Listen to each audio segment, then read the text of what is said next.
Welcome to Podnutz, the Computer Repair Podcast, episode number 153. I'm your host, Jeff Halash. This is our live call-in show for computer repair techs. The call-in number is 1-888-697-0162.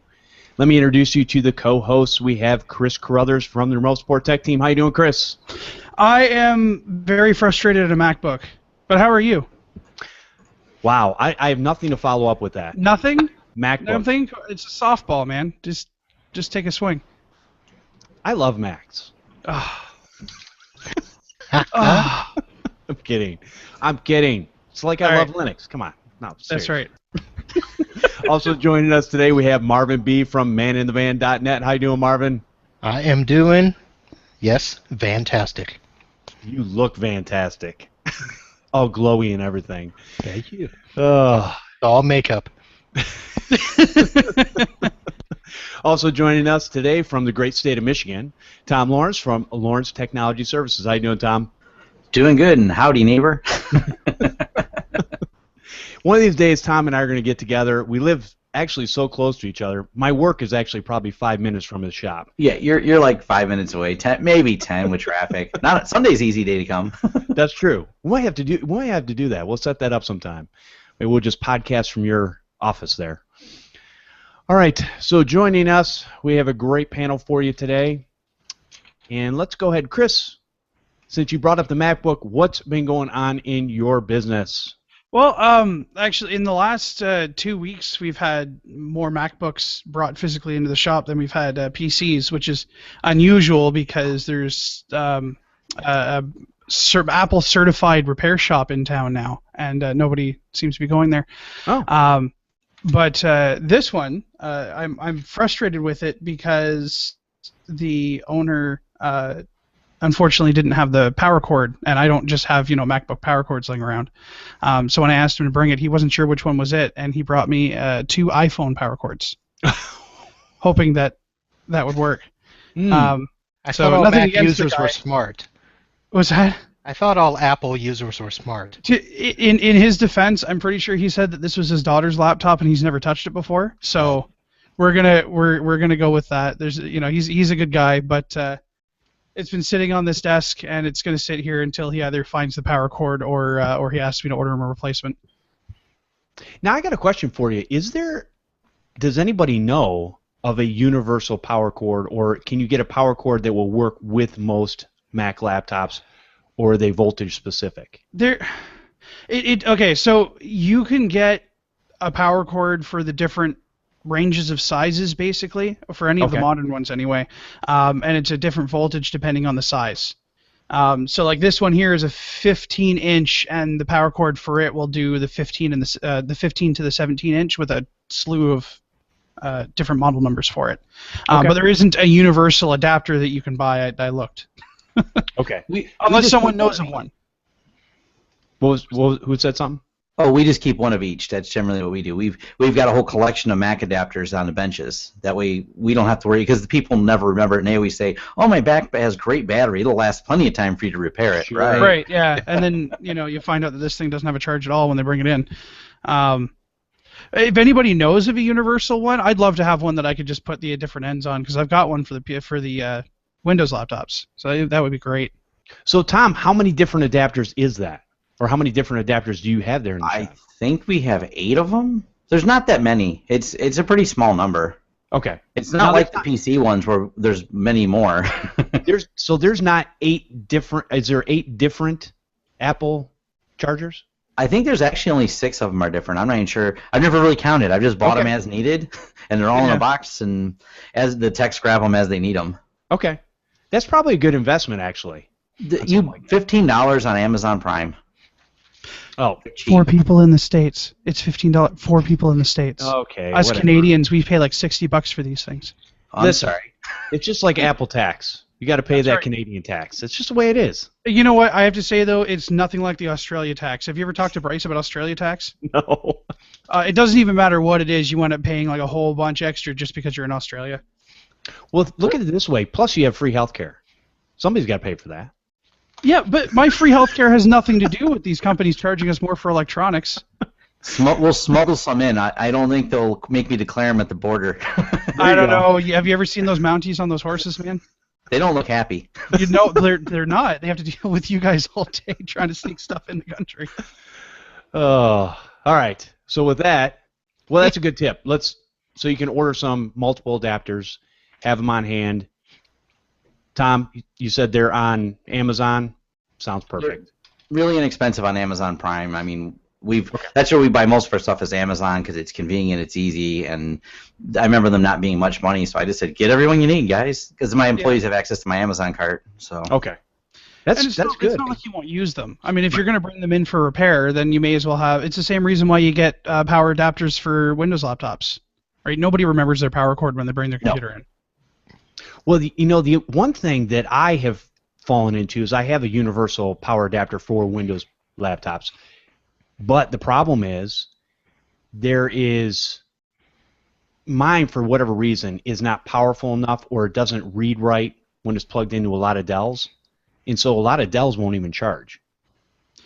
And so I'm looking into getting something a little bit different that will charge those Dell laptops because they have some sort of special chip to say this is not a Dell certified charger. Yeah. And so it stops it from charging. I think it's a safety mechanism, but it's inconvenient for us. Yeah, and it seems to be Dell that does that. HP does it too. And Alienware as well, because they're made by Dell, down to the point where after a certain amount of time, if that little chip burns out or whatever, even the power cord that comes with the laptop eventually says that it isn't the right cord. Tom, you said you've seen that in HPs? Yeah, the G series are really interesting. They have a little charge light next to they're the G series that use the same round plug as the Dell. Okay. And there's a little charge light next to it, and that charge light won't even come on unless it's the right adapter. So it's weird. You plug it in, you're like, oh, look, no light, no power. It must be a bad power jack or whatever. Oh, no, you don't have the one for the G60. You grab the G50 model one. Sometimes they're weird. There's not even a cross-compatibility. Sometimes the older ones, I don't know if the ones they make now are made that way, but some of the older ones were chipped very specifically. Okay. That's good to know. Pain in the butt. So. Yeah, exactly. How many adapters do we actually have to have in order to run our shops? Apparently a lot. Yeah. I think I got 16 different models or 17 different models that we stock. Oh. And a lot of each of them. And now Lenovo went to this weird square one. And HP and all their, they have these weird, we call them recessed HP ones. They're unique to HP. They're like this plug that goes in, but it goes in twice. The rubber part goes in and the metal part goes in. They're really long. Okay. And they're only on the HP, like the Beats Audio, the high-end Ultrabook ones. But we have a lot of clients with those, so we've had to stock them because people manage to break them pretty good. Oh, well, that's not good. I think it doesn't break the DC jack, though. Really? Just the actual plug itself? It rips the plug off, and it gets stuck, and you can pull it out with the tweezers, and you saw the cord. Oh, wow. Okay. So it's a good design. Yeah, great design. Sounds like it. I think what they're trying to do is make it so we can't buy those universal adapters anymore. Why make it more difficult on us? We're just trying to help. Anyways, all right, Tom, so what have you been dealing with in your business lately? Just a lot of the same. It's a little bit slow these last couple of weeks. So business sales have been good, but the PC sales have been a little bit slow. We're ramping up for Christmas, getting ready to do some giveaways and things like that because it is around the corner. You know, it is the retail explosion. Everyone wants to do this and do that for Christmas. So I got some promotions going out and everything else. Trying to drum up some more business, pushing the Facebook ads again and everything. Okay. So if you didn't see the new crypto wall, can't wait for those to come in. The new crypto locker. I was just reading about it. I was talking to Marvin about it before the show. You're talking about the crypto wall 4.0? 4.0 of the virus. Viruses have revisions. Yep. And names, Chimera. Yep. Well, that was from a movie. Mission Impossible. You know what a chimera is, right? It's some sort of beast or something. Creature. Yeah, okay. Let's just not even bother then. Yeah, to know exactly what it is, no, it's some Greek mythology, right? Yep. Okay. See, I know things. Now, according to the article that I was reading before the show, they were saying this crypto wall 4.0 is supposed to basically give you this ransomware, encrypt the files, and upload the files so that you can't. So if you don't pay, supposedly they'll leak your information on the internet. Now, my first question to that was, okay, number one, if I can put a piece of malware on somebody's computer and encrypt the files, that's one thing. Once that piece of malware is on there, it's running on that machine. Now, for me to upload to any type of server anywhere on the internet and think I'm not going to get caught, that's a whole different ballgame. I don't know how feasible that really is, or if it is more of a scareware tactic to stop people or to make people pay to get their stuff back. Or don't pay. Just wait till your stuff's on the internet and download it again. There you go. I like that. That's right. I didn't lose my pictures, guys. Or they've hijacked a bunch of servers. I mean, it's not like they couldn't have set up a backdoor into something and have it uploaded onto somebody else's server and just point a website to it. That server gets taken down. It doesn't belong to them. Right, I know, but the reality is a lot of that stuff is going to get stopped along the way. It's not as easy to, like, if you were to take stuff off my computer, I mean, you're talking about probably 2 terabytes of information, and we're just talking about files and things. That's a lot. I mean, I know most people don't have that, but even a lot of my customers will still have 80 to 160 to sometimes 500 gigs of files. So, how do you go, hey, we're going to grab this file, we're going to encrypt this one, we're going to upload this one because it's going to have some pertinent information on there. I call balderdash myself. That's just me. Well, just rename your file so you don't have creditcard.zip on your dashboard and you're done. Yeah, it is amazing how many people do keep their tax returns on their computers. So much of our recovery work is always about their photos. It's all like my kids' photos, my kids' photos, Sure. my kids' photos, and we do still have a lot of those. So then when they get crypto walled, that's usually what they're going on about, is how they have no backups of any of their photos. Businesses are funny because they lose all their business files. But we had one of them say something new to us last week. They said, "Well, they did it on CSI." And I'm like, that's a TV show. Yeah, and you know what? CSI also had somebody create a GUI interface to track the IP address of somebody that was doing something illegal. So I'm not going to take any of my tips from CSI, man. It's buzzword bingo on that show. That's right. It was all real time, live, and they had it solved in 30 minutes. Right. That makes sense. Hey, Tom, just like you were saying, I had an attorney who, it was actually Thursday, had his computer with no power, and we were setting him up with a temporary station. So on Friday, when we got everything set up and all that, and I just basically did a FABS backup of his other computer. We pulled the drive and threw his desktop, everything onto the new computer. All he was worried about was the pictures on his desktop. Wow. I'm thinking, you're a managing partner in a big law firm, and that's what you're worried about. Your pictures. I've always wondered, because sometimes they're less concerned when hackers get in about their client files, client information getting out. I was contracted to clean up a medical company, and I was not the primary. I was contracted to clean out an infiltrated server, and so it became an interesting moral question. Are these people reporting to the authorities that they have been completely owned on their network? I'm just a contractor coming in and fixing the server, but it was clear that the hacker was all over the place in there and had RDP access. So where does the moral lie? Because their only concern was get it fixed so we can get our billing done tomorrow. And I'm like, someone uploaded all of your database. Like, the logs were there. They had installed an FTP client. They had FTP'd their database up to some server that had a Chinese IP address. Wow.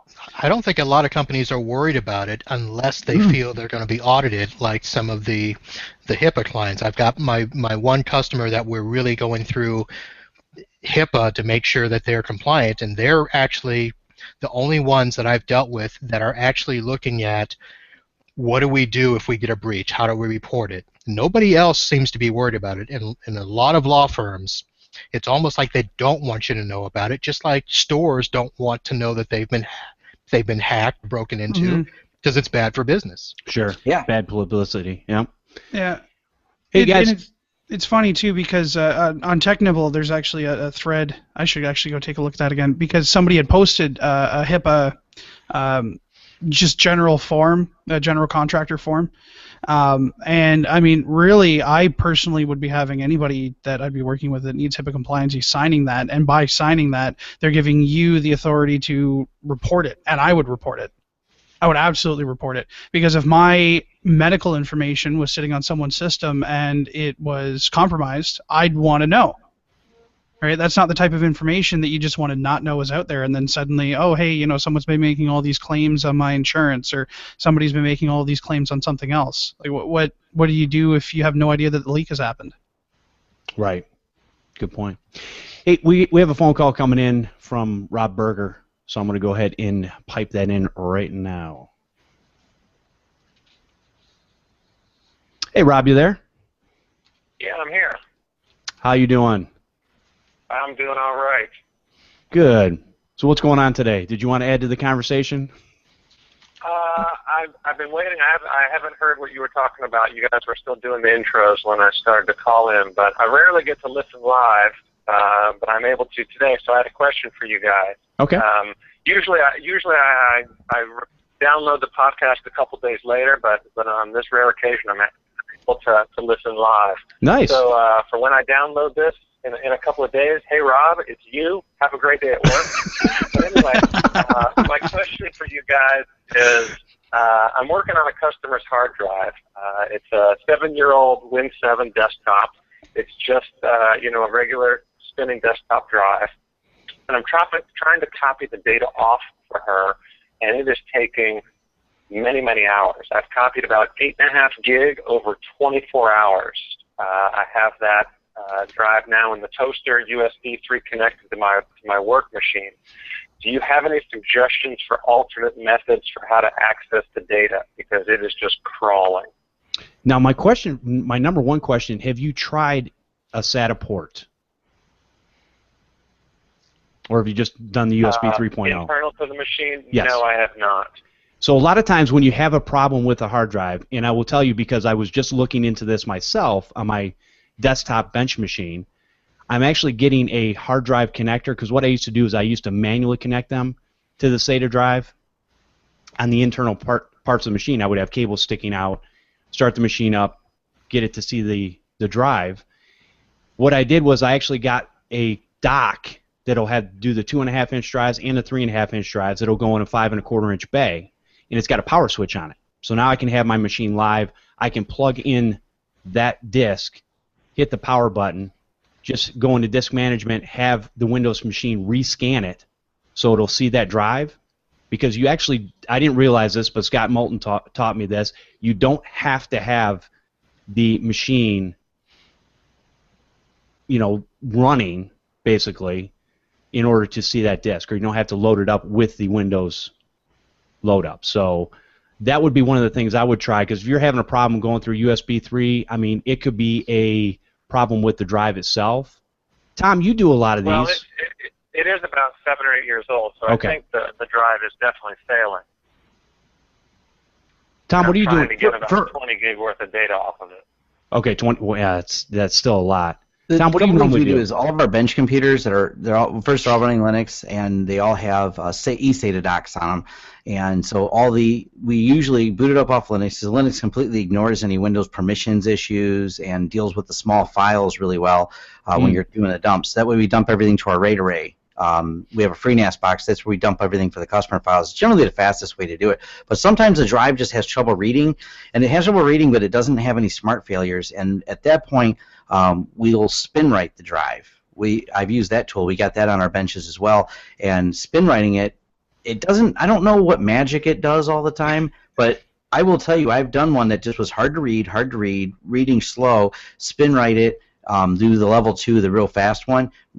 Grab it, put it back in the dock, boom, it copies all the files like nothing ever happened. Okay. So that's a common procedure we have here. So I run into it a lot, and I don't know what's wrong with the drive, because often, like we had one, it was taking about 20 minutes to boot, but we couldn't see a problem with the machine, and the smart status was good. we suggested replacing the hard drive, but of course, I have to have all my data. I've backed up nothing, the usual answer you hear from people. And but SpinRite was able to get we SpinRite it. Data came off perfectly fast. I told them I didn't trust the drive. I left it up to the client to replace it. They decided to go ahead and replace it because I said, I don't know why it's formatting. It might fix it. I don't know. Right. So that's like a common procedure we have, though. Okay. Rob, do those suggestions help you at all? Yeah, I will give that a shot. Kind of at this point, I've been running it for 24 hours, and I have about a third of the data, so I'm kind of scared. Like, I don't want to interrupt the process. I have a few days for it. I talked to the client, and originally I had promised her a certain date, and I told her, I'm getting, kilobytes per second. So it's definitely going to take a while. So she's okay with that. I just am kind of fearful to abort in the middle and have to start over. Now, what are you using to back it up right now? I just have it plugged into my StarTech toaster dock. I mean, are you just dragging and dropping the files, or are you using something like Fabs, or? No, I'm just dragging it through Windows. Okay. I had tried through like an admin command prompt, and that was still having a slow time as well. Gotcha. So, yeah, hopefully that will, the problem is sometimes the throughput on the USB can even be wonky. And if there's errors on the drive, sometimes, yeah, it's trying to read that data, and it's a very, very slow way to go. I would probably still try to hook it to an internal SATA, maybe load up a Linux distro like Tom said, and see if you can get the drive information from there. I think it'll probably be a lot quicker, and you'll be able to get the important things first, and then which are going to probably be pictures, documents, and then go from there and see what else you can actually pull off that drive. The other thing I've done in the past is I take a small amount. Now this takes a long time because it's manual, but I take a small amount of files, and ones that I'm usually able to look at, and then I'll move them over a little bit at a time instead of trying to move a humongous file over. Because I've had it where I've had customers who've had a backup like 80 gigs on their desktop, and I never noticed it. But one 80 gig file is huge, and that was really slowing me down. So once I got rid of that, I was able to go in there and pull the rest of the files over, no problem. So those are a couple things to look for anyways. Okay, that sounds great. I will give it a shot. Thanks so much, guys. All right, no problem. All right, thanks. All right, bye-bye. See ya. So John D's in the chat there has a question. He says, I'm curious about the difference in pricing for when you guys do backups. So does SpinRite cost your clients more if you have to use it? That's a good question. For me, no. Mine's a one shot fixes everything. So whatever I'm doing. Now if I'm doing a reinstall, that's one flat rate. Part of that is backing up the system. Same with us. We just flat rate the repairs. That way it takes the mystery out of the pricing. It's just flat rate repairs all the time, and we make it up on volume because it's really rare when we have these problems. This isn't like every computer that comes in has this, where suddenly I'm preoccupied with spin writing and a lot of bench time. 99% of what comes in the door is just, you grab it, back up the files, reload Windows, you're done, or just remove the virus. Right. All right. I think with all that's being said, Marvin, what have you been up to in your business? My week in review? What's your week in review? Let's see. I had a couple of interesting little appointments. Nothing really significant, but I'll start with saying that I had a customer that for some reason had one of those humongous Canon copier/printers, not the full-size copier, but it's more like a desktop, but it was actually on the floor. It's about 30 inches high with wheels.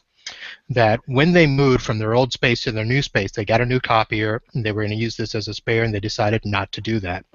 So they wanted to give it back to Canon, but Canon said, no, you purchased it, it's yours. So here in the Fort Lauderdale office, they didn't want it, so the New York office said, yeah, send it back to us. So I'm like, okay. So they had a third-party tech company up there that was going to take care of it, but then they realized they couldn't find anybody to just ship it because it's too much to do UPS or FedEx. No kidding.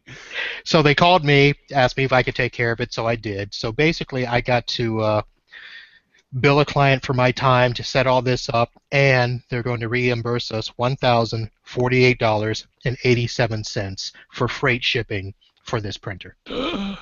Wow, that is a lot to ship something like that. Yep, it was about $250 to find somebody to come out, to pick it up, pack it, crate it, and then the rest of it is all shipping. Now, is that like a courier service, or do they actually ship it through like a UPS or something like that? This actually is going through a secondary UPS freight company. Gotcha. So yeah, it's something where they're actually going to, they picked it up and it's going to be trucked up there. Wow. So that was fun. Yeah, sounds like it. And then the rest of my stories are all Fluke related. Fluke! Yay! We love Fluke. Yep. Hey, they're fun tools. Yep. So I actually, this is one of the things, I like them because they just make things so much easier for me. And basically, the first appointment was a Monday. I got a call where a client wanted me to come out, and the remote tech wanted me to help him configure this router. We were going through all of this process of trying to attach a monitor and a keyboard and a mouse to the console so we could go in and view everything. And they didn't have a monitor on site, so I had to go find one. They didn't have all this stuff, and I'm running around trying to go back between this rack and do all of this stuff. And after about 45 minutes, we get the screen up, and it's just rolling DOS prompts. Trying to connect. Oh.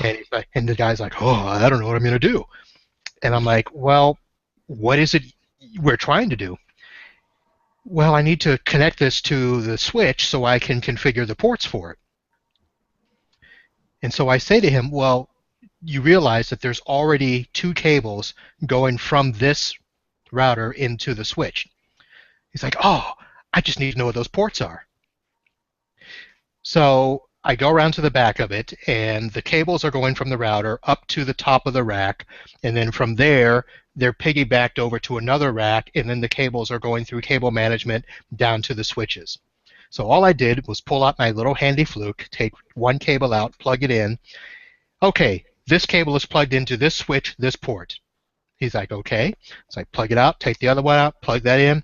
This cable is plugged into this port on this switch. Took me about a minute to do that. Oh, nice. When we were sitting there for almost an hour trying to do this beforehand, and I just said, if you'd have told me that when we first came in, I could have been gone. I wouldn't have to charge you so much. I'm still charging him a minimum hour, but I could have used that hour a little bit more judiciously. Now, if somebody didn't have a Fluke tool, what could they do to do that, or what have you done in the past to figure out what ports? Well, there's a lot of things. The switches. In that particular case, you could have gone through the trouble of, visually and manually tracing those cables, trying to trace it up, and then this port connects to where over here, and then tracing it down. Or if you've got any type of, handheld network tester that will either tone out a cable, or if you've got one that will scan it and say it'll ping the port of the switch that it's connected to, so that it's sending a flashing signal, and then you walk around and figure out which port is flashing. All of those things could be done. Now, obviously, the manual will take some time because you've got to, trace the cables. Even toning, sometimes you don't get the exact cable because there's interference, and you could tone out the wrong cable if they're too close together or something. Okay. But with the Flute tools, and I use the Link Runner. But even with the lower end linked Sprinter, you could do that. I think it tells you which port it's on. But it's just so much easier. You just take the cable out, plug it in, hit test, boom. It's literally 10 seconds to scan those tests. So even though you had the Mac Daddy of Fluke tools, or not quite the Mac Daddy, but almost the Mac Daddy, you could still use the lower end tool to do that same type of thing, which would save you a lot of time. Yeah, I actually carry 2 of the Flutes with me all the time now. I carry the lower end Link Runner, and then I carry, it's not the Lexus, Cadillac, Rolls Royce, but it's the next best thing. Okay. And I carry that one as well because that one does much more thorough testing that I could use for both wired and Wi-Fi. And I actually used it for another reason. I actually did a fiber test with that one this week. Nice. Where I had a customer that's between, several floors in a building, and they know that they can't run Cat 5 between the floors because it's just too far. It's like 200 or 360 feet or something like that. But I convinced them. I said, well, you can run fiber and connect the switches and do all that. They didn't think it could be done. They thought it was too expensive. So I found one of my cable guys to go down, run a cable, and I brought in a test switch with a fiber connector and put it up at their office. Went down. I didn't even connect a switch at the bottom at the other office. I simply took the cable, plugged it into my Fluke, hit test, and it literally went out, got the DHCP, did the network test, sent me an email, and all I had to do was show them that, and that worked. Nice. So you could prove that it worked. Now Yes. they're going to pay for getting that done. Yep. They're so handy to use those to determine the test. Even little things like knowing the length of the cable and knowing some of that information is really handy. We were doing a camera job, and we couldn't find some of the wires, and it turned out that even though there's a wiring room in between, they chose the further away wiring room to install these cameras. So as soon as we hit the length of the cable, I'm like, okay, they're clearly using the furthest away wiring room. No idea, because we're there cleaning up, trying to fix things. But that kind of, we have the testing tools that tell you the length of the cable. That's just so handy to be able to do that. It is very nice. And the test that in their PoE cameras, so we can test if there's what type of power is coming on here. Is it powering the camera? We found missing injectors. We found injectors in the middle, not at the end by the camera, and not at the switch. Someone stuck an injector in the middle because there was a plug in the ceiling. Wow. So Tracy, we run into some weird stuff. Like those tools are awesome. Now, Fluke makes the nicest one. Do you actually use the Flukes, or do you use something else? We have another one. Okay. What's the name of it? I've been trying to remember it. I put him on the spot. Sorry, Tom. It's the tool that we use, not Fluke. Is it the LAN Explorer? I think that's it. It was expensive. Sure. It was less than the Fluke, but it was expensive. It's in my wiring guy's box all the time. No, that's good. I know I bought it. I don't remember what I called it. Right. Yeah. So there's a lot of things out there that people can use to help them out. Fluke's not the only one out there, but it's one of the most recognized brands out there. That I will say that. Yeah. We use them at the Honda plant all the time too. So it's I've been able to play with them, and the little signal. Oh man, sorry, it's been like 4 years. They're really small sticks. You plug them into the port and it sends a signal out, so you can test it on the other side. And we've wound up figuring out where wiring had gone, where nobody had used that port in forever. It wasn't even on the map. Right. So you can just follow it with your little probe. It was fun actually. It was something different. Very cool. All right, let's go ahead and go into some emails. We'll answer some emails from our wonderful listeners. This says, hi, Jeff, Chris, Marvin, and all the other great Podnutz guests. Thanks for such a great show. You're welcome. I'm curious as to how everyone on the panel is ensuring systems they've cleaned are really clean. Even with automation, it seems like AV removal takes a lot longer than 1 to 1.5 hours. Just running malware bytes and an antivirus could take that time. I ran an Avast boot time scan on a dual-core system yesterday, and it took more than an hour. Also, other than managed services, is there something you do to help the client stay safe? Firefox, AdBlock, plugin. Cheers and thanks, Charles. Charles, thank you for the email. So how do you ensure that your systems are completely clean? Who wants to start? I think there's no way to bet my life on it if you didn't format it that there's not something on there hiding. You'll never know what you don't know. That's always been an annoyance to me about virus removals is as best as our tools can detect, as best as malware bytes or anything we've run, it finds nothing. But we've been bit in the past where there was just something out there that was so new. It hasn't happened recently, but years ago there was a couple of viruses that were just, you knew they were there because of the behavior of the machine. You couldn't find them for the life of you. Just nothing found them. without manually going through and looking at startup and registry and finding what files it replaced. It can be tough. But there's some other tools out there. There's like Crypto Prevent. There's installing AdBlock for them, the uBlock Origin. Keeping them away from a lot of the ads does seem to help cut down on the malware and the returns. Right. That's good. Chris? Yeah, I mean, really, we do a lot of manual steps in our virus removals. So, I mean, during those steps, we're checking for files, we're checking for programs, we're checking for add-ins. But I completely agree. There's no way that you could ever like put your company on the line and say, I will close my doors if this thing is still infected. Because, quite honestly, there's always that small possibility. Doesn't happen often, and when it does, we encourage people to always call us back. You know, you got a 30-day warranty, so if we need to take it off again, we'll take care of it. But yeah, I think the biggest thing to do is just make sure you're not just relying on the automated tools. I know I've said it before, but I'll say it again. If you don't understand what your tool is doing, you shouldn't be using it. So make sure you actually understand what the tool is doing first, so that you can follow up on it. I mean, Ken Dwight has his virus removal class. I know that's not the direction you're going in this year, Jeff.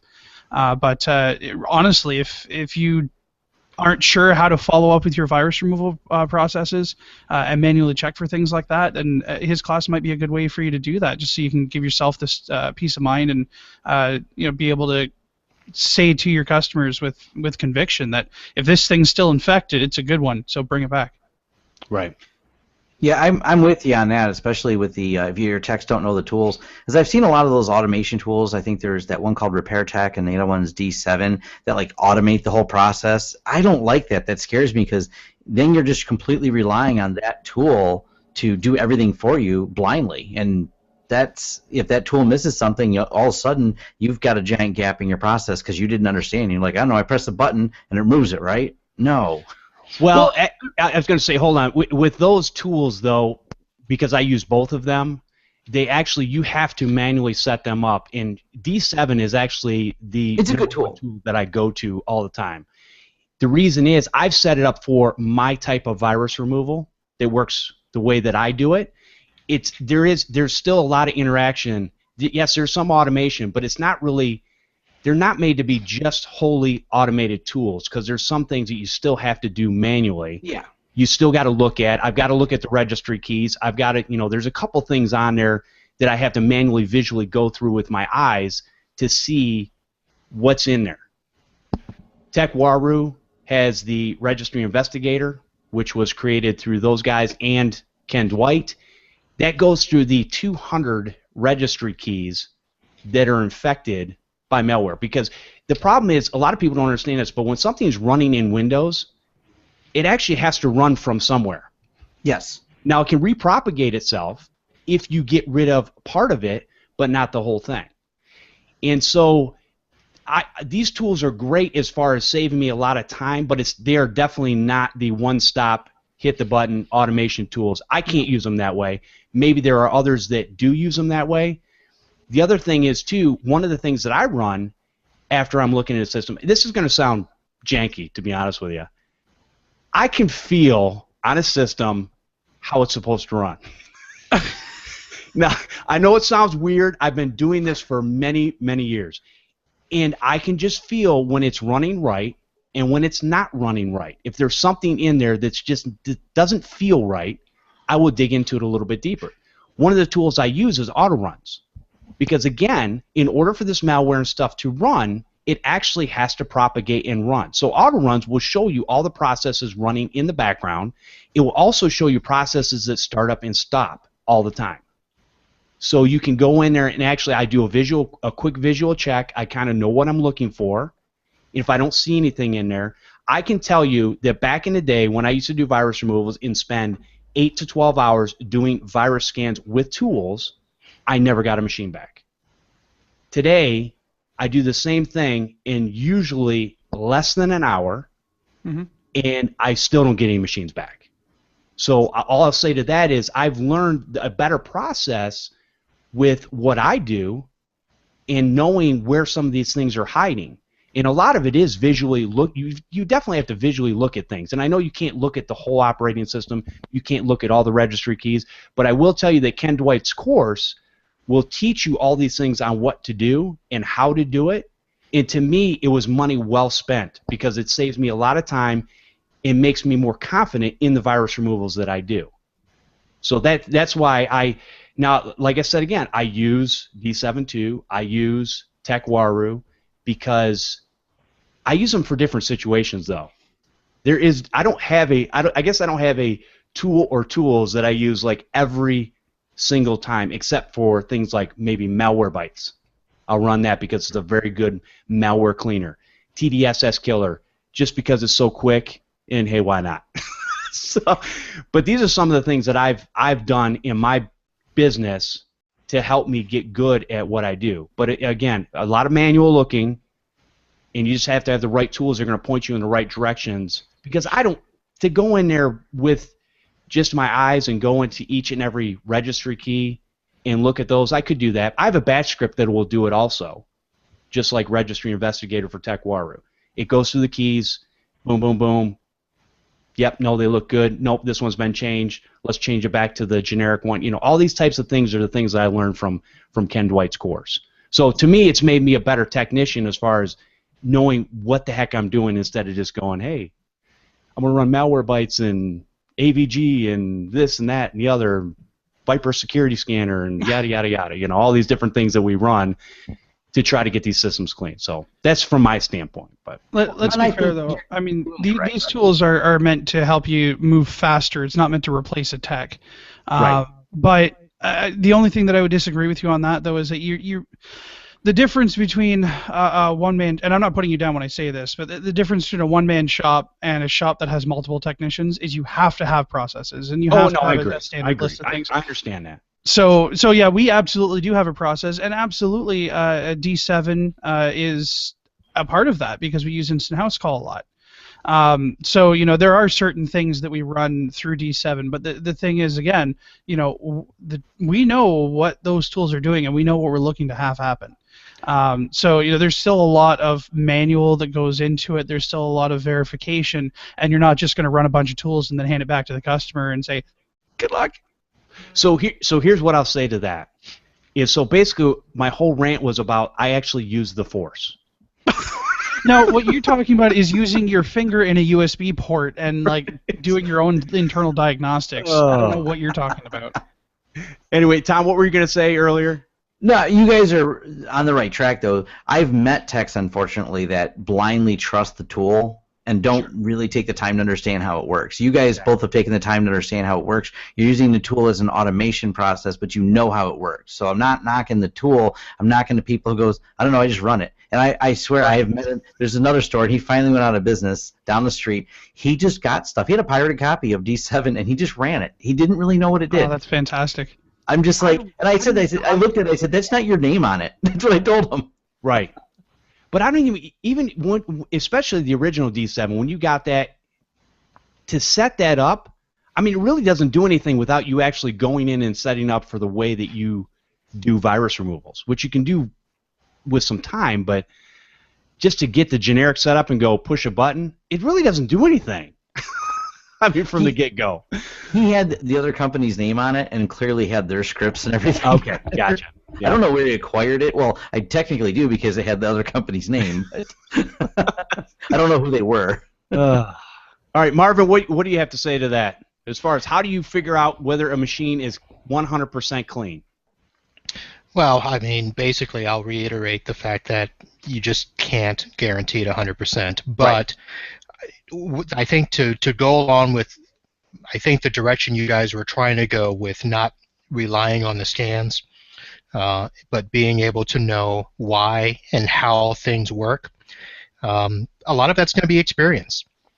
Yes. I mean, it's going to be, not just, pressing go. So, having to use a program to go through the registry, having to figure out which programs are supposed to be running on that computer and which ones are not. Because that's probably one of the biggest things that a lot of techs that I deal with where they fall into the trap where they'll run their AV program, they'll run Malwarebytes, and that's it. Right. And I'll take a look at it and I'll be like, well, what's all this rogue stuff that, well, I don't know. Okay, well, that's not supposed to be there. And, there's an experience level that comes with knowing what's not supposed to be on the computer. Right. And the tools will help us, but, like you guys have all said, you've got to know what the tools are doing and why. I think that's probably the bigger thing. But a lot of techs want the easy way out. And the industry is starting to spit out the techs that are looking for the easy way out. Right. Yeah, it's starting to, for sure. I mean, these people are either just going out of business or, looking for the next easy buck. So hopefully that'll just continue to be the route that everything goes in, because I know I've talked about it before, but I know that a lot of people don't want to see regulation in the IT industry. But if the market doesn't push these people out, somebody's going to have to, because there's too many people being scammed out of their money. Well, and the other thing too is when you go to a tech like that and they erase all your data because they just format the machine without backing anything up, which none of us here do. A lot of people learn their lessons and they go, I'm going to use somebody else. And once they find somebody that they're comfortable with, they'll continue to use that person for a long time. So yeah. Yeah. Anyways, as far as so I don't spend. That's not time on keyboard. If you look at most of your computers, Malwarebytes runs in about 13 to 16 minutes on the average machine. Why? Because I see how long it's run. So TDSS killer's a real quick one, but I've already gone through a bunch of other things. It takes me maybe 10 to 15 minutes to actually go through and manually look with my eyes to see what I see using some of these programs. It's not a real long time. So my time on keyboard is a very short period of time. I'm not sitting there for the 16 minutes waiting for Malwarebytes to stop. So when we say that we get these things done in an hour or so, that's kind of what we're saying. It doesn't matter if I have 20 computers sitting on my bench and they're all at different parts of the process. Yes, is it taking up bench space? Yes, it's taking up bench space. So what? Just it's part of the process. There are times when I get a malware removal that's so easy that I go, what in the world am I even doing here? And then there's times where I go, wow, this machine's really messed up. And those are the ones you got to dig into a little bit more. So it takes you a longer period of time. I will say the largest part of time in a malware removal to me is not the malware removal itself. Actually, that's very quick nowadays because most of it's malware and not viruses. The time spent is the time in fixing Windows if something did get broken and doing updates and getting everything up to date. That's really where the time spent in a lot of that stuff is. Whether you're using WSUS or you're downloading on a FAT connection like I have, doesn't matter. It still takes time. Download, or if I have it on hand, to install those Windows updates, to install Adobe Flash, so on and so forth. So that's where a lot of time is spent to me. As far as managed services, is there something you can do other than that to keep a client safe? A couple things I thought of. A lot of people still use Web of Trust. They'll put that on the system, which is nice. The other thing I would say is you could use an Internet Security Suite. Pick your choice this month. I don't care. Doesn't matter. They all do about the same. 0 days are going to get by every single one of them. Just the way it is. So that's going to protect them a little bit better because some of the things that Web of Trust, which is a free add-in plugin or browser plugin that you can put in your system, that's fine. But a lot of these Internet Security Suites already have that stuff built in. So when you're doing a search, it will show you things that are green that actually have good links, and it'll show you things that aren't green and maybe some sort of malware or bad link or something like that. So at least the customer is more aware. Now I will say this, and you guys probably all agree with this, is that customers will click on things regardless. They're not really thinking or training themselves to think about what they're doing before they do it. True? Yeah. It's funny that you say that too, because I just put out a newsletter basically saying, don't click on that flashing you win button, no matter how flashy it is. Punch the monkey, man. Punch the monkey. Right? Or like shoot the iPad to win a free iPad. And it's such an immediate, because we're conditioned to go for these immediate endorphin rushes. Yes. You know, so we see something like that, and you get this rush. Oh man, I won. Doesn't matter how ridiculous the idea sounds.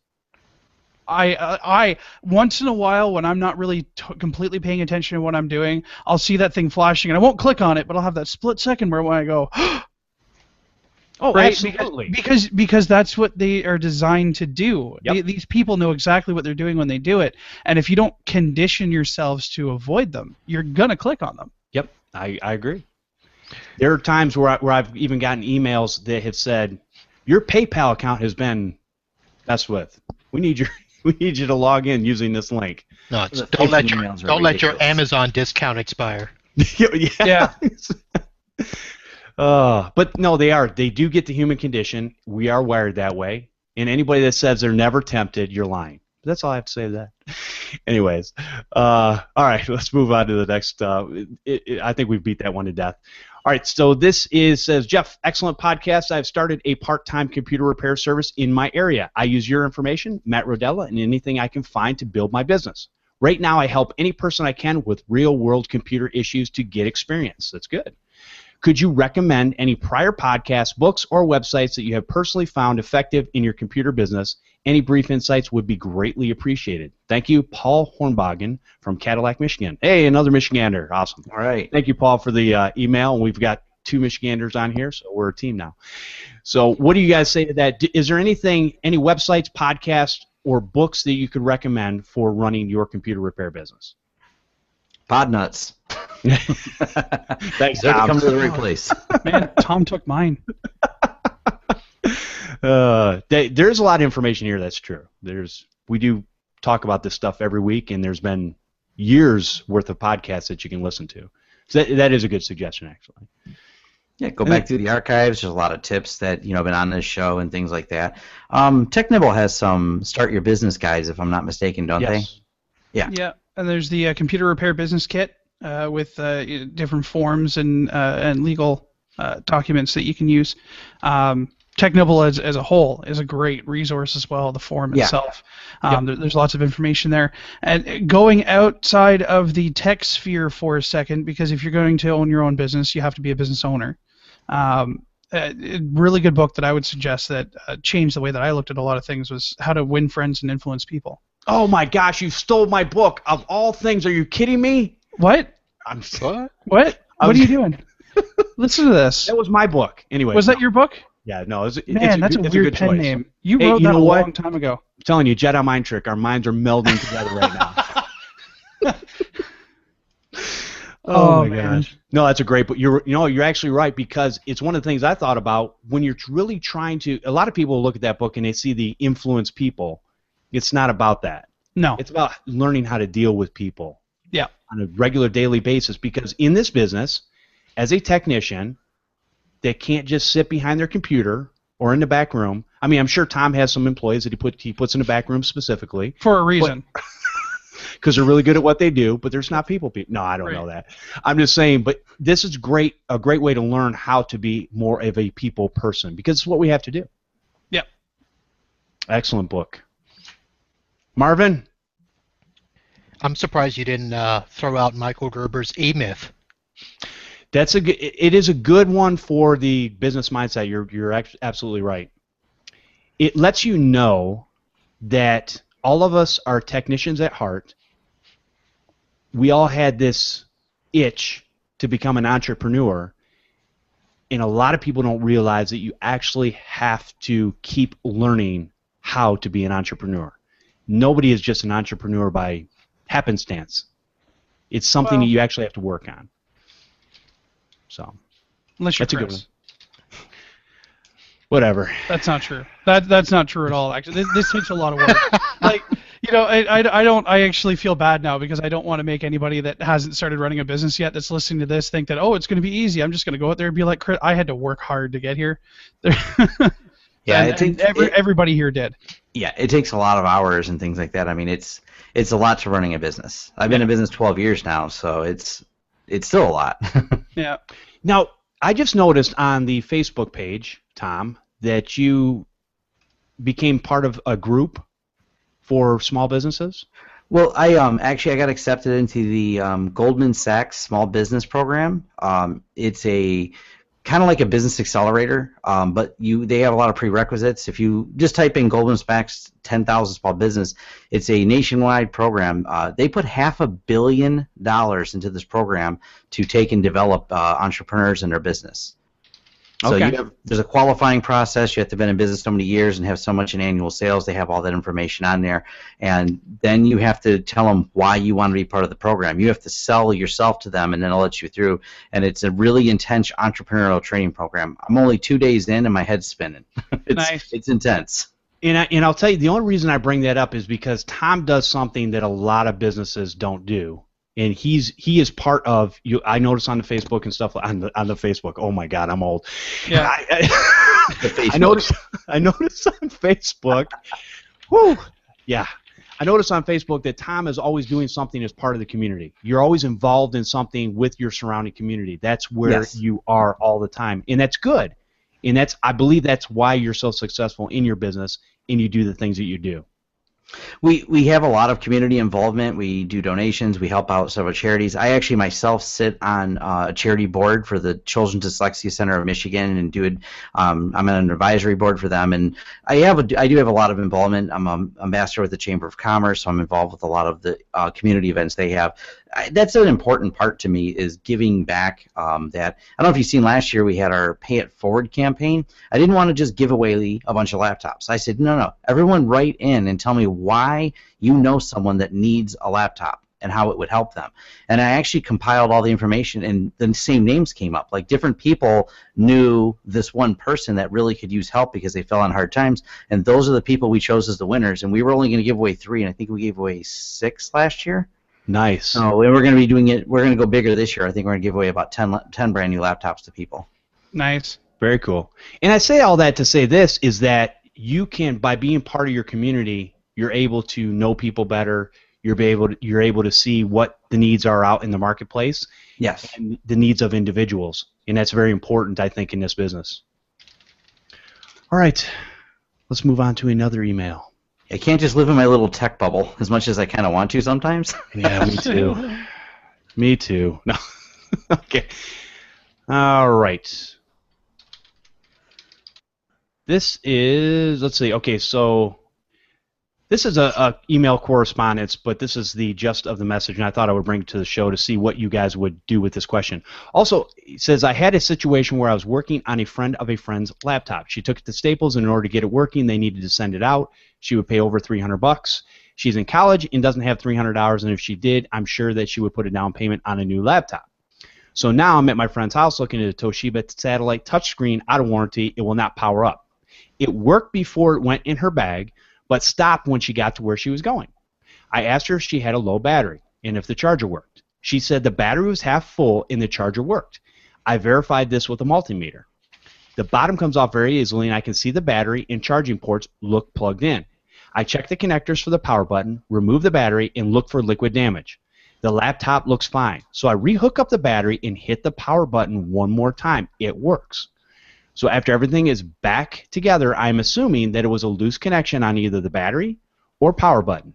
I tell her as much, and after only working on it for 20 to 30 minutes, I'm skeptical that I solved the issue, but nothing can stop this thing from working while in front of me.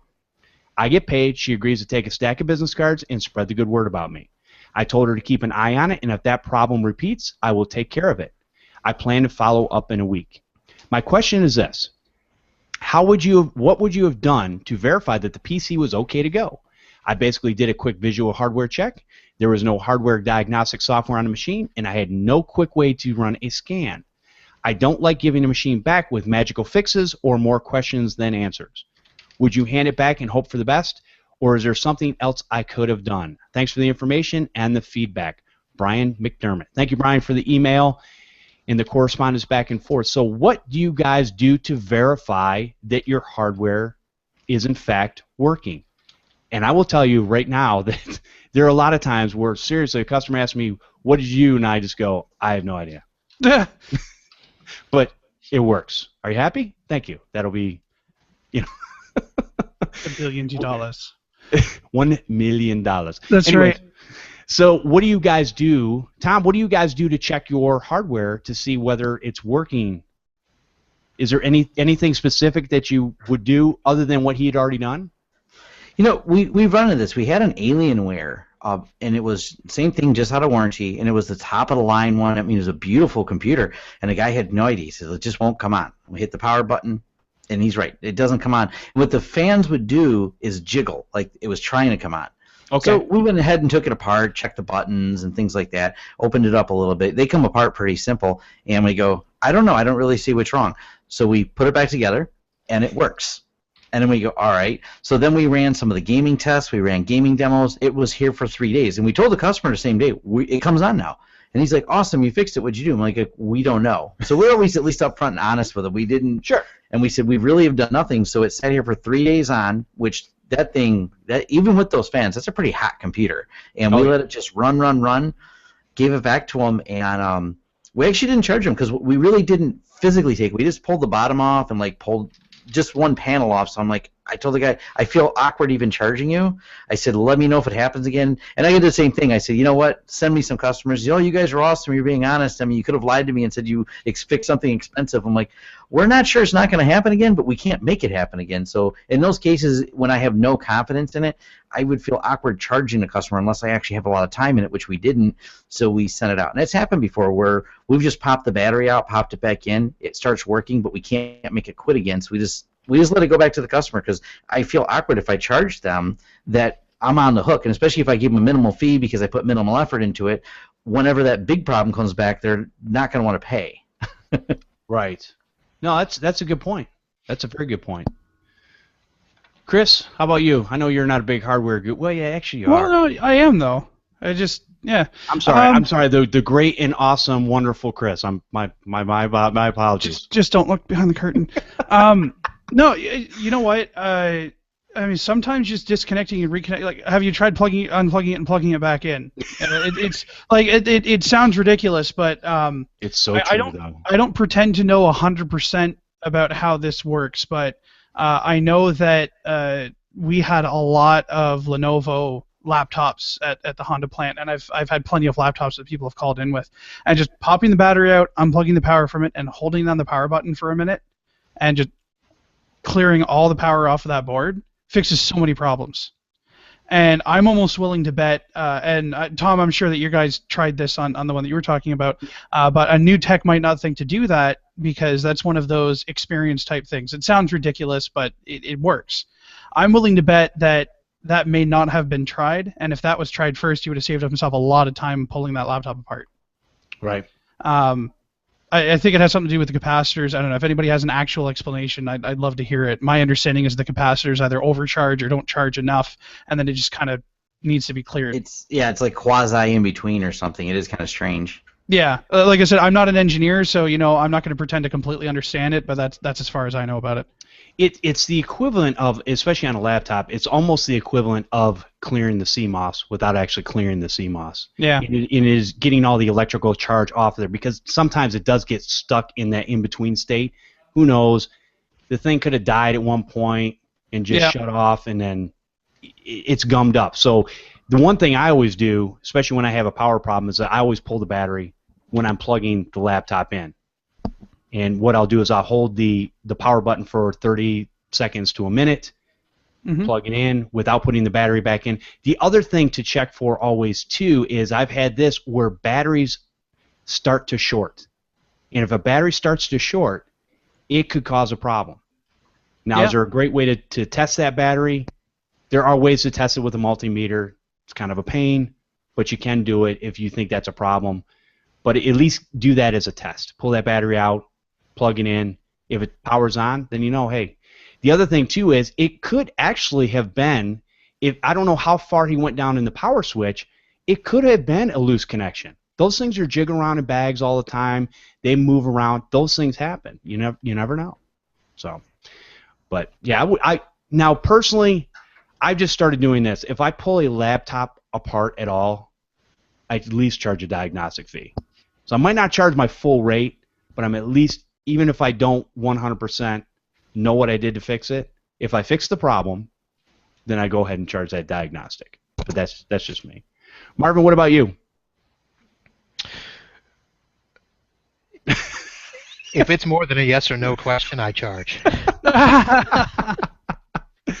I mean, as far as is there any way, if you have a hardware problem, a lot of times in business, I would imagine you just change out the system, change out the system. Or... Yeah, for business customers, it's a lot different than residential. For businesses, probably 99% of the time, if we can't figure it out, either just swap out the part, give them a new system or whatever. So I don't run into that as much. But there are times, where I'll get the system and can't find the problem, or it'll start working, and of course they're all like, "Oh, you got the magic touch." But if it's a residential system or a friend or something, and I didn't invest a lot of time, like Tom said, if it's truly something that you don't know, I'll just say, look, if it happens again, let me know. Then we'll figure it out, and maybe I'll charge you then if we can find out what it is. Because if for some reason it doesn't happen again, well, then you're, kind of off the hook. They're still happy because it's working for them. But if it does happen again, then you can come back and do a deeper investigation, and, hopefully you'll figure out what it is. The problem with batteries and power and all of that stuff, it's, I tell everybody it's just kind of like the old Radio Shack radios, Sometimes they just work or don't. And, right. Try another battery, that's what I've done with notebooks a lot of times. I just tell them, look, get another power adapter and an extra battery, swap them out. And, that way they're not paying us for the money, but they're paying for something that they'll still use, that, 90% of the time you're going to need an extra battery at some point. So sure, absolutely. And really, are laptop batteries any good for more than really a year, 2 max? It's all on charge cycle time. Yeah. Okay. Well, a lot of people though with laptops nowadays, they will leave these things plugged in a lot. Now, I know that on some of the Dells and HPs, they don't, once it gets to a certain percentage, it doesn't charge anymore. But these things, to me, seem to degrade after about a year, in no more than 2 years. 2 years, they're just like, it's not even lasting an hour on a lot of these laptops. At least that's what I've seen. With the nickel metal hydride batteries, it's really not an issue. You don't have, like you have with the cadmium ones and some of the previous technologies where you have a lot of memory effect. Right. They've gotten a lot smarter with the charging circuitry, so they keep them topped off all the time. So the batteries, it's an elasticity system. If you kill them too many times, you end up, they wear out faster. But if you actually take them from 100 to 80, 80 to 100 back and forth, they'll actually last a really long time. Because as you go down the charge of that type of battery, there's a matrix in there, and the matrix starts to collapse on itself. If you actually took a battery and if you flatline it once, and a lot of people who have RC cars learn this the hard way, you can actually run the car flat, and if they will put them past the test. And once you flatten the battery, it will never charge again. You can take a battery that's only been used once. Once it's flattened once, it collapses. So if you actually keep it charged most of the way, they'll last a whole lot longer. Yeah, that's true. It's backwards from the way they used to teach you with the cadmium, where you have to discharge it before you recharge it. Right. That's a good point. All right, last email of the show, and I think we've got a couple more in there, but we're getting long in the show. So this last one, it says, "Hi, Jeff. I've recently discovered your Podnutz podcast and keep a notebook handy with how much I've picked up from it. I've worked at a computer repair shop for about 18 months, and my wife and I are in the process of buying the place. I work alone, and I'm pretty good at figuring things out, but your podcast is really my only exposure to how other techs do things, so it's a big help. Thank you, Frank Bucella." Thank you, Frank, for the email. Appreciate that, and I'm glad we're here to help. That's what we do. So let's go ahead. What time is it? 5:11. All right. So let's go into the subject real quick. We'll take about 10 minutes, and then we'll kind of end this show off. We've had a lot of great information, a lot of great questions asked. Appreciate all the info coming in from you guys. So what value add do you add to your business? And what I mean by that is, what extra things do you do that maybe the guy down the street or the guy in another state doesn't do, that gives you kind of that value add to your customer? I'll give you an example. My example would be, because I saw this in a forum the other day, My example would be every time I get a laptop or a desktop, I wipe the thing down with alcohol. 2 reasons. Number 1, because most of the time they're disgusting, and I don't want to touch them. Same reason we do it. Number 2, it looks so much better when I hand it back to the customer. They go, wow, this thing looks really clean. Thank you very much. It's a simple thing. It takes me less than a minute to do. On a desktop, the other thing I do is I will always blow them out with a leaf blower. Yes, I said a leaf blower. I use a leaf blower to blow mine out. I could use a compressor. I just don't feel like it. Leaf blower's easy. Plug it in, zoom it up, boom, done. And that usually takes me less than a couple minutes to pull the side panel off, blow all the dust out. Then I bring it in and start to work on it.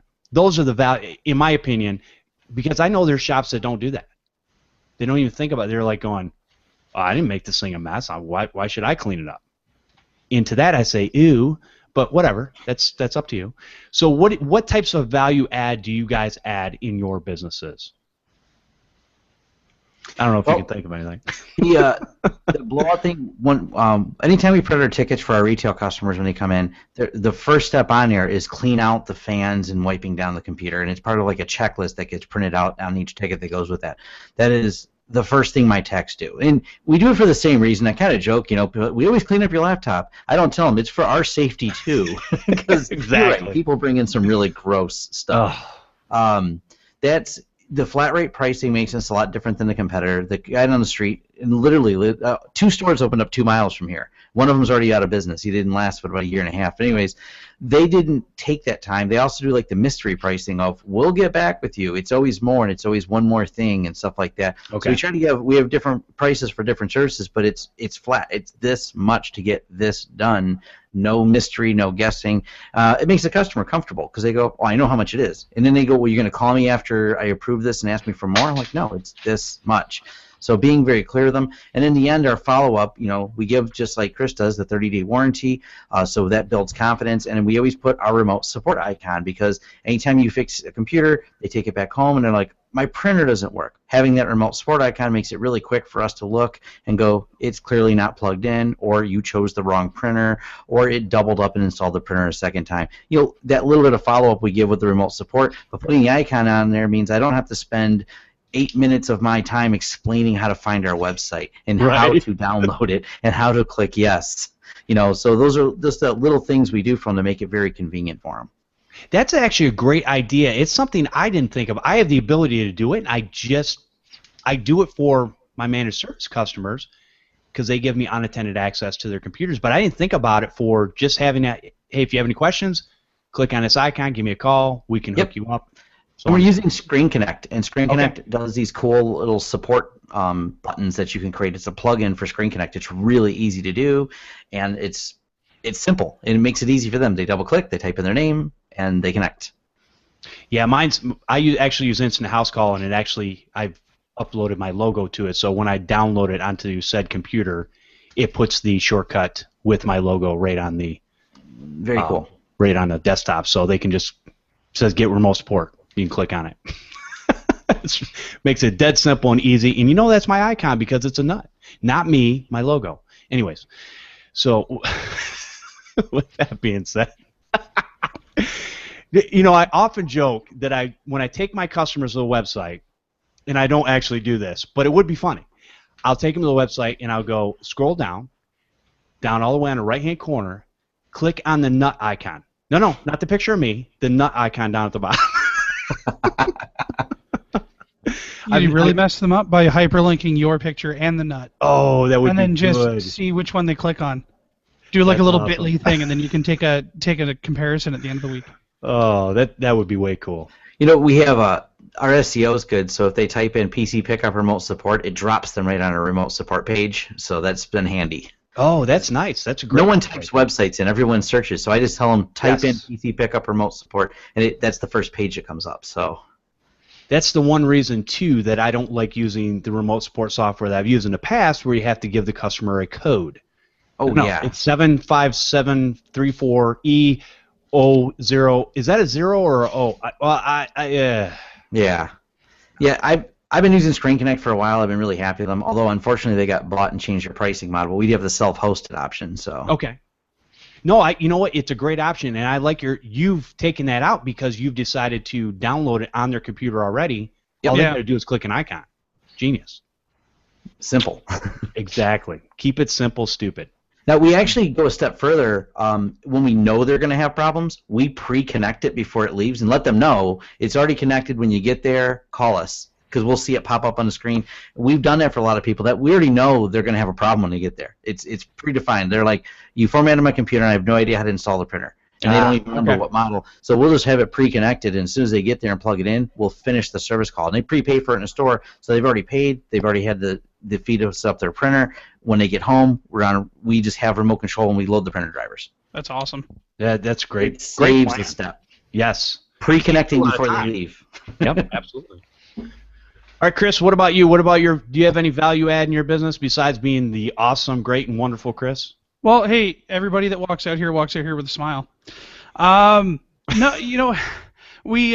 so one thing that's been commented on over and over is that people are really happy that they get email updates when we're working on their systems, because we use Repair Shopper and we have the emails turned on for that, so they always know what's going on with their computer and at what stage of the repair it's at. Yeah.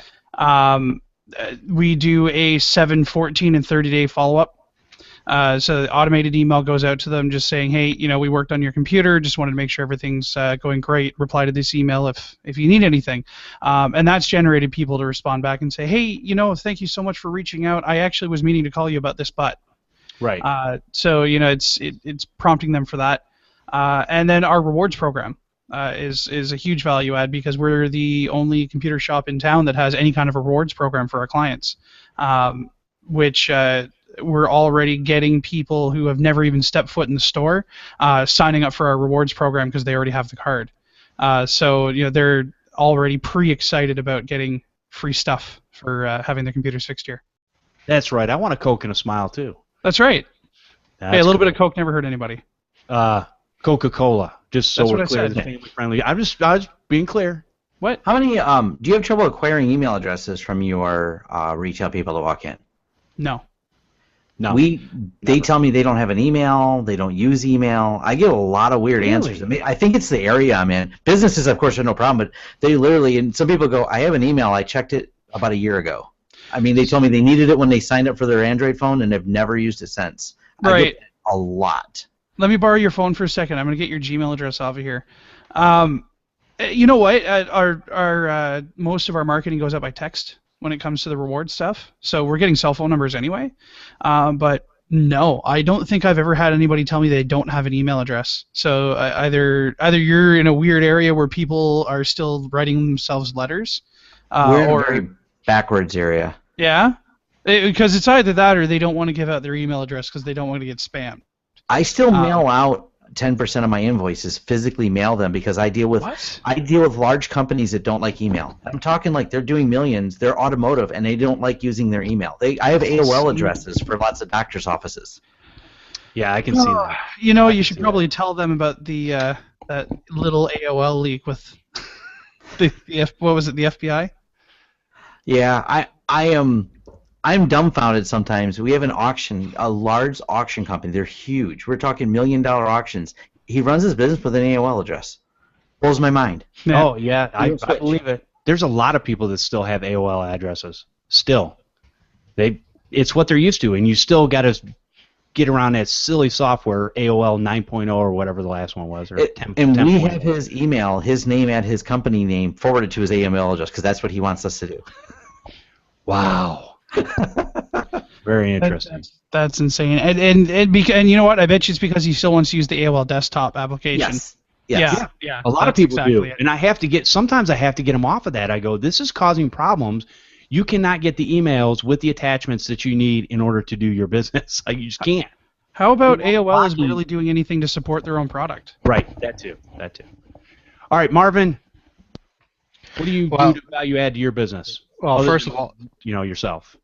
First thing I want to say is that I go into businesses all the time and tell them that I don't use email, so they don't put me on their email list.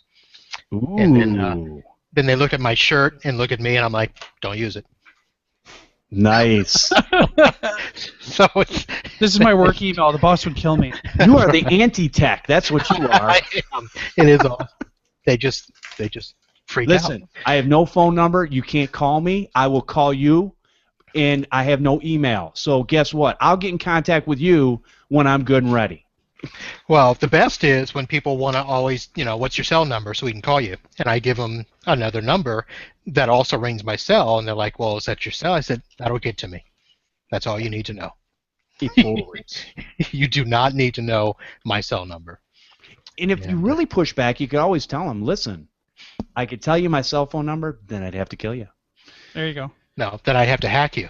That's what I think. There you go. So in terms of value adds, I think I do a lot of the same things that everybody else does. You just go a little bit above and beyond on the service. And one of the things that I still do is every machine that we order for our customers, they don't actually go to the customer. They come here first, and I will literally set them up, install additional hardware, make sure everything works, install Microsoft Office, all of that stuff before it gets on site. And sometimes I've got a couple of customers where they have a local tech that works there, and they always want us to just ship it to them. And I tell them that's not what we do, because if I'm going to stand behind my equipment, I've got to know that it works before it leaves my shop. That's a good point. It's not that it's they don't get charged extra for it. It's just part of the fee. I have a standard desktop install and prep fee, so it's not like I'm gouging them for it, but it's just one of the things that I started doing long ago, that I just hated sending out components, letting somebody else install it, and then call me up and say, oh, it's not working. Right. Because you have no idea at that point. I know what they're doing. You got a bad computer, whatever. Now at least you know it was working when I got it, and it's set up properly. And if a part's bad here, I can swap it out and fix it before it leaves. Right. And I do also on a lot of the new installs, just like Tom said, I've got my remote support product, and I'll stick an icon on the desktop, and I actually will stick it on there in unattended mode, so that as soon as they get it set up, I know that it's on the network and working. I can remote in and finish and do anything that needs to be done at that point in time. So that's a good thing we do. Now, I'm going to mention Fluke again, so brace yourself. Not again! One of the things that I do whenever I do any sort of visit, for instance, I did a internet service install for a customer the other day, and one of the things that I do is I don't just show up and configure the router and hook it on the internet and make sure everything's good.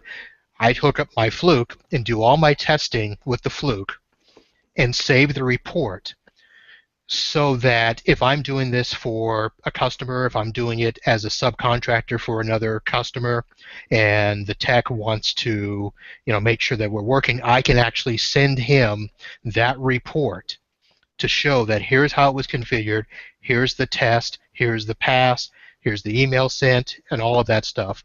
So that's something I've started doing with the Flukes, because it will save a report and have all of the information on that report. So I just basically send them the email with a copy of the report, and there's no question whether or not what I did worked or not. So if something happens a day or two later, a week or two later, and they say something's not working, they can't come back and say, well, what you did, obviously you set it up incorrectly. Well, no, I didn't, because here's all the IP information you gave me. Here's the test that showed that it worked.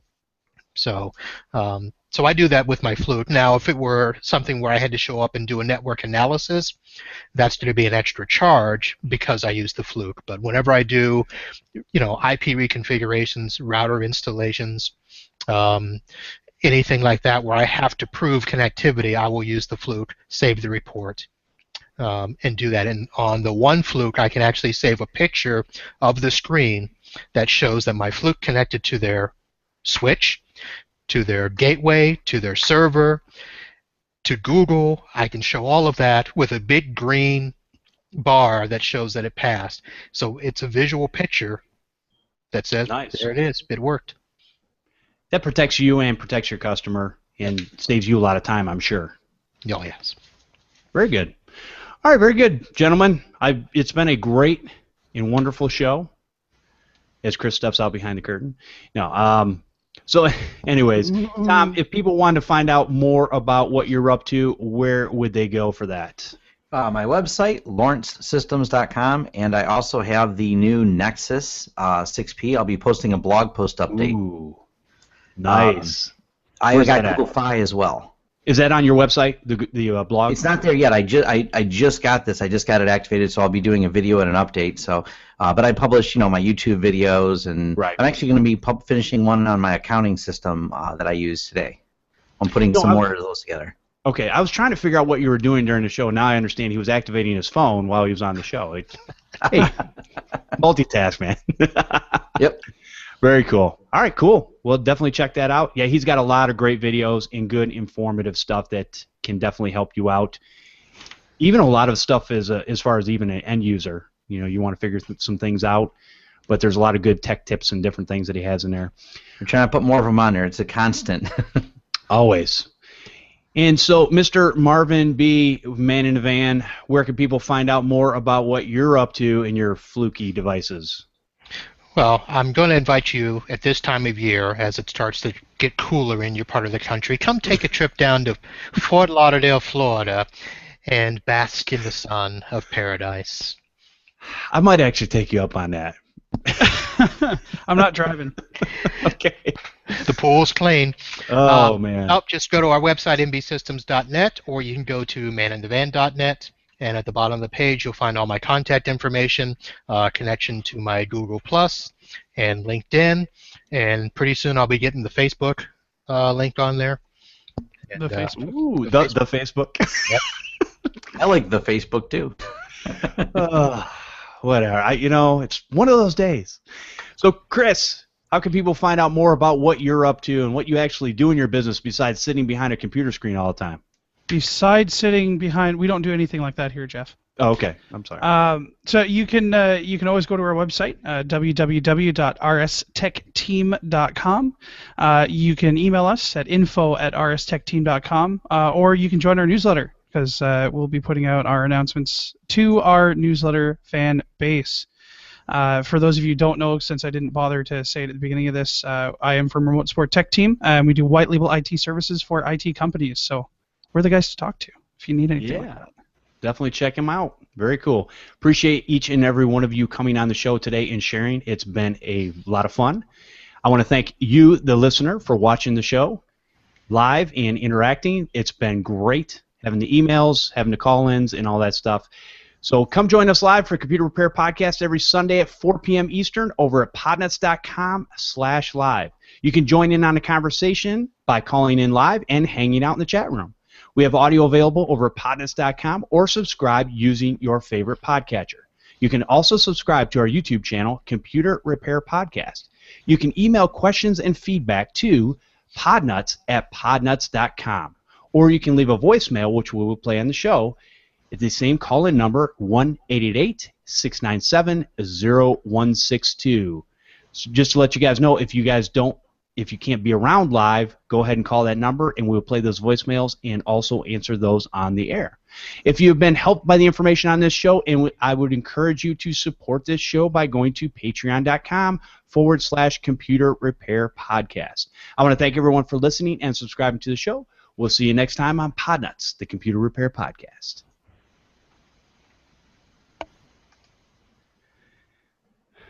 And Marvin's dancing but lagging. Oh, man. I think that's the most still that I've ever been at the end of it. Are you feeling okay? Yeah, I'm good. I just want to do something different. Yes. Just something different. Something different. What could that be? You could grow your hair out and maybe your beard too. Yeah, I could do that. Why not? Sure. You're starting to... I'm almost thinking you might be a little more into Linux than you're letting people know. Is that what you're trying to say? Everybody with a beard is into Linux? No. That's profiling, Jeff. Yes, it is. But it's true a lot of times. It's either that, it's either that, or you're going to be a host of that show Unplugged. Nobody's supposed to know about that yet. Oh, sorry. Unplugged. 2016. Nice. Oh man, no, it's it's just more comfortable now. Plus, winter's coming, so. Yes. Because here's the thing, El Nino is keeping it really warm here right now. But when that's done, we're gonna have dump trucks full of snow just piled up on us overnight. I guarantee it. Guarantee it. Sorry. When you said winter was coming, I thought you were talking about Game of Thrones. Oh yeah. Well, there's that too. Actually, I'm looking forward to that. It should be starting up here pretty soon, shouldn't it? Yeah. Does it? Yeah, I think so. I don't know. I've been even wrapped know. up in Doctor Who, so. So let me ask this, Because since this is the after show and we can talk about whatever we want. Sure. Uh-oh. Doctor Who. It was on all day today. What's that? It was on all day today. Well, how do you compare this last Doctor, with the two previous Doctors? Oh, that's not fair. Do you like or The guitar dislike and the or sunglasses. What's that? I don't like the sunglasses either. I don't know. The guitar and the sunglasses is a little weird.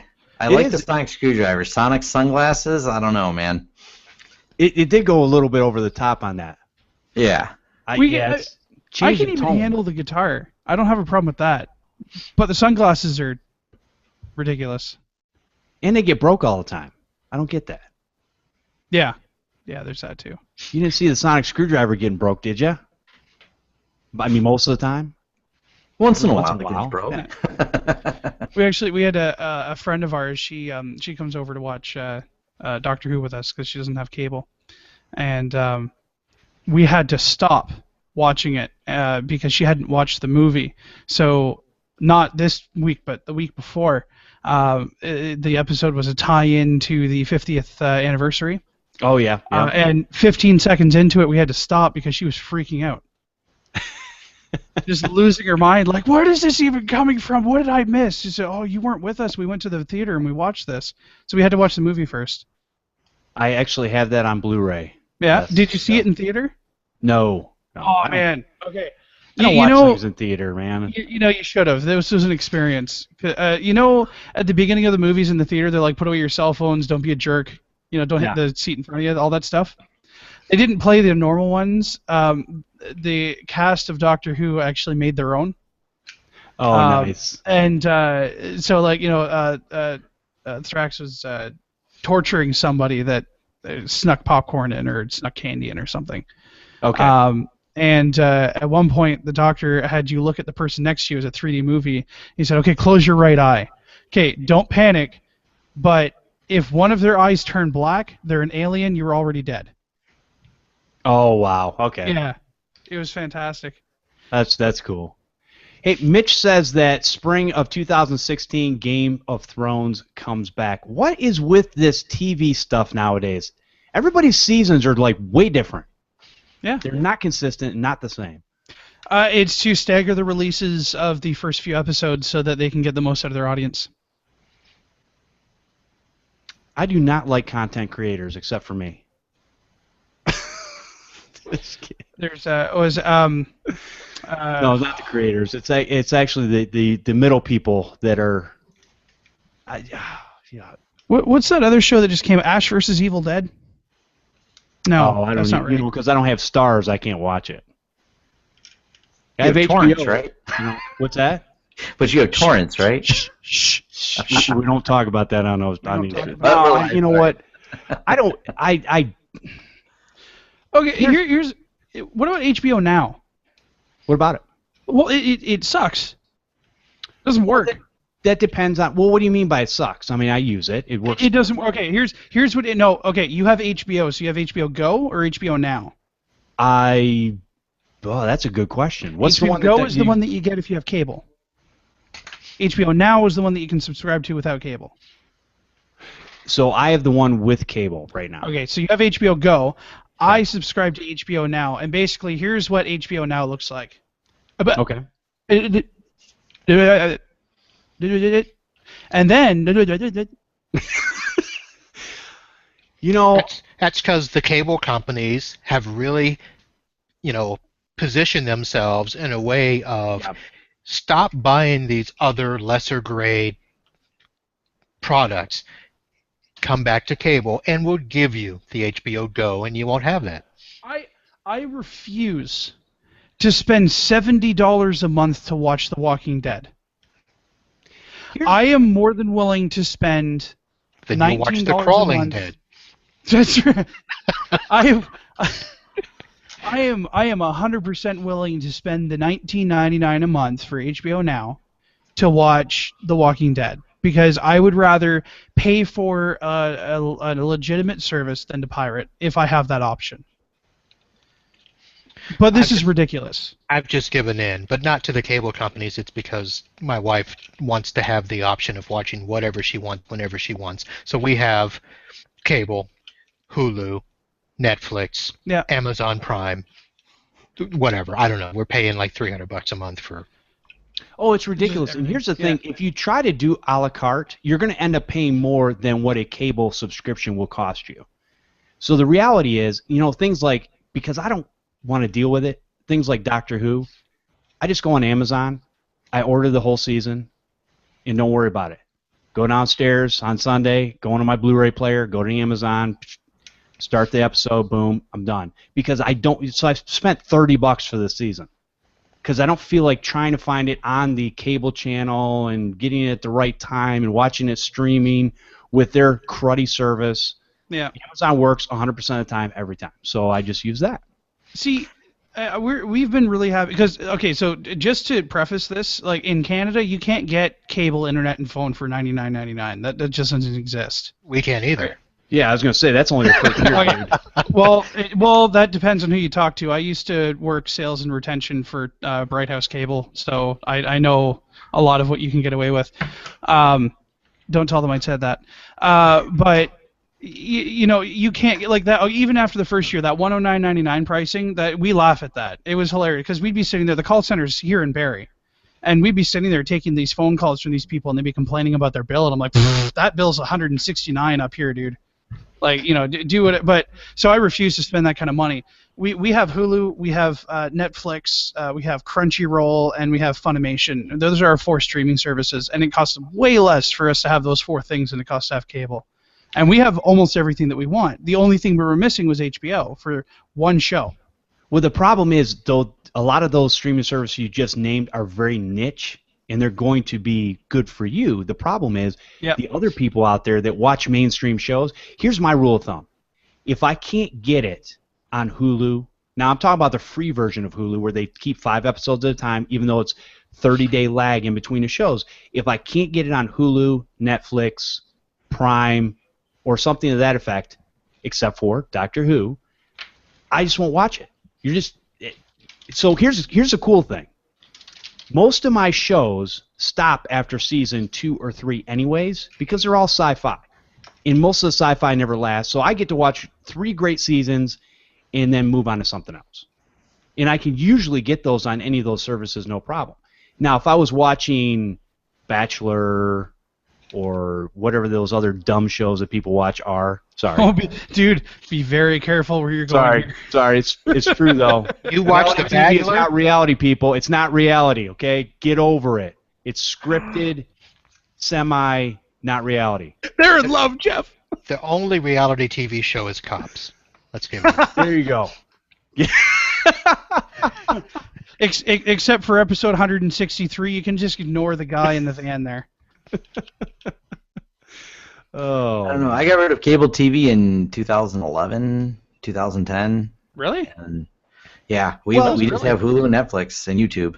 So I did, but here's the thing. I did for a long time, and I think I got rid of mine back in, it was right around the same time.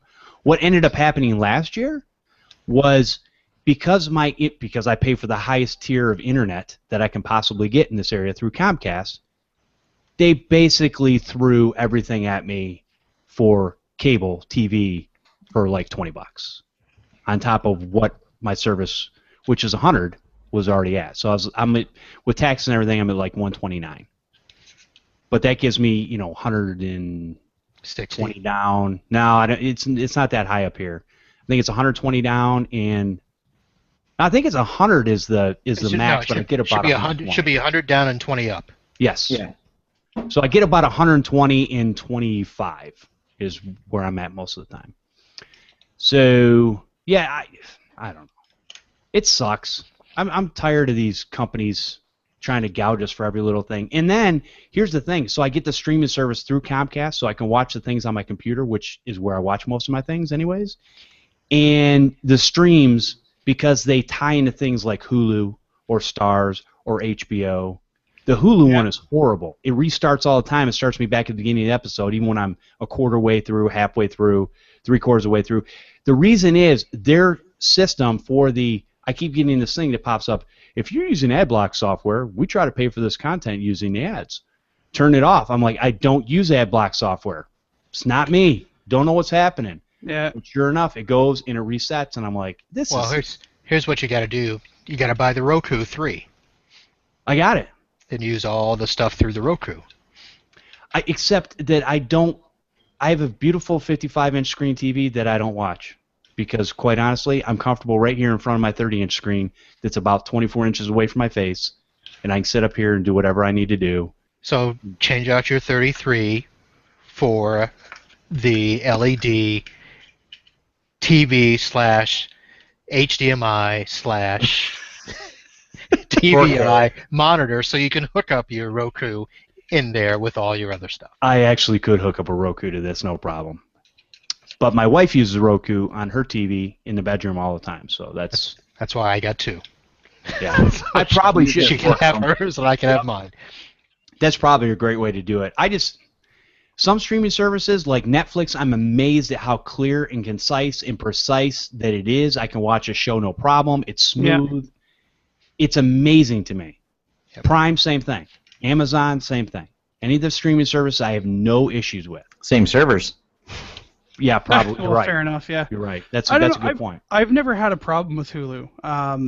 Now, mind you, I mean, we have a paid subscription. I actually pay the extra for the commercial free. Okay, so Chris, let me ask you this, because this is what makes me mad. I went and paid for Hulu twice. And I'm like, you told me, not you. Wait, was it Hulu or Hulu Plus? Hulu Plus. Plus. It's Hulu Plus because it's the paid. Okay. Hulu Plus is a paid version, so I paid for it. Yeah. And Hulu told me that I would be able to get every episode. If I wanted to go start back at the beginning, I could get every episode. The problem was with that. Yeah, exactly. You believe them? Yeah, I did. I paid them twice. $8 twice. I want my $16 back. Give me my $16. That's all I'm saying. So.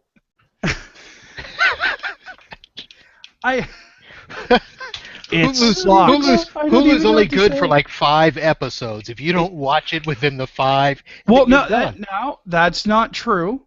That's not true because there are a lot of shows that we've watched, and we've never seen that show before, and they're 13 seasons in, and we're starting at season 1. Yeah, there are plenty of shows that have all of the episodes. I'm sure that the popular episodes, because I don't even think CBS puts their stuff on Hulu.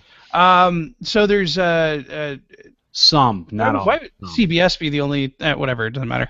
Well, like Big Bang Theory, you won't find anywhere. Right.